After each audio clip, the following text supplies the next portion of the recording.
The most important day of the festival is when the two warrior groups, Team 1 and Team 2, go into the bush and catch a deer with their bare hands. They then bring it back to town to be blessed before being slaughtered. The first team to return with the deer to get blessed wins. Afterwards, they celebrate with the parade, where I met a lot of new people. But out of them all, there is a kid who attends the University of Education in Winneba. His name is Kwasi.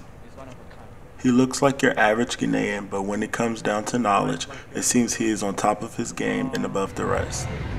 Life in Winneba, should I say, can be categorized into two. If you have money, you enjoy Winneba so much. But if you don't have money and you need to work so hard and to pay bills, school fees and all that. But in all, life in Winneba is so great. If you work hard and get your money, you enjoy Winneba. Just like all over the world, if you have money, you can buy what you want. You can get whatever you want. So that's what I can say.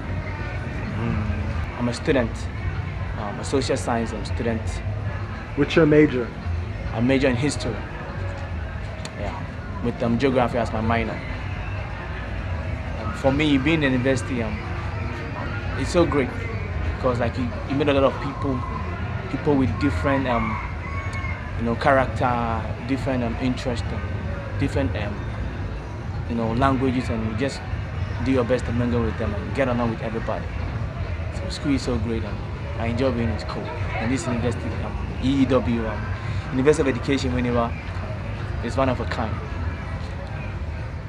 After conversing with Kwasi, my whole perception of Africa is completely redefined. He explained to me that his perception of the U.S. is that everyone is rich and live happy lives. I explained my life story and where I stand in life now. The look on his face was speechless, and he then apologized. Today we are traveling to Cape Coast, Ghana, where we meet the minister of the region and visit the slave castles.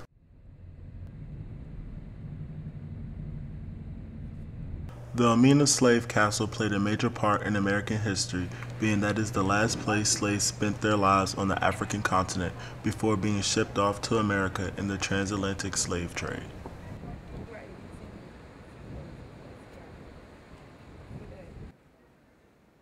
I feel honored and privileged to have this opportunity to trace back and learn more about my ancestors. The castle smells like iron, copper, and stone, and is gigantic in size.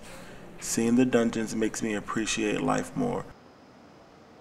This story behind the tour guide was the very last exit for African slaves headed for America, their lives left behind.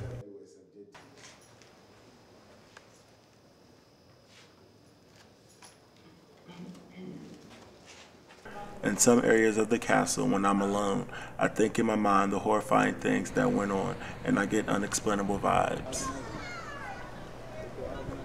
Being an African American, I feel my ancestors have passed through this very castle.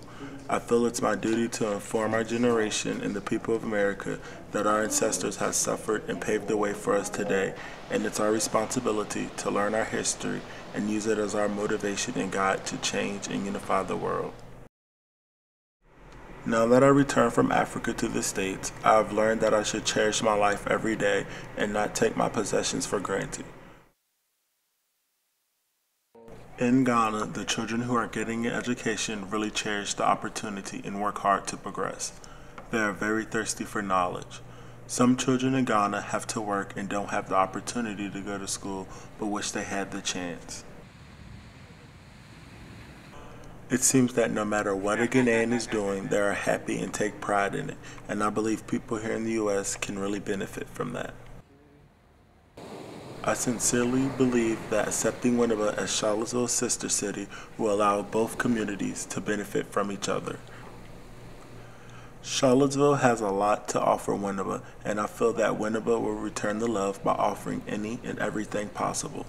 In the long run, I'm eager to see how these two college-based communities progress as individuals and as sister cities.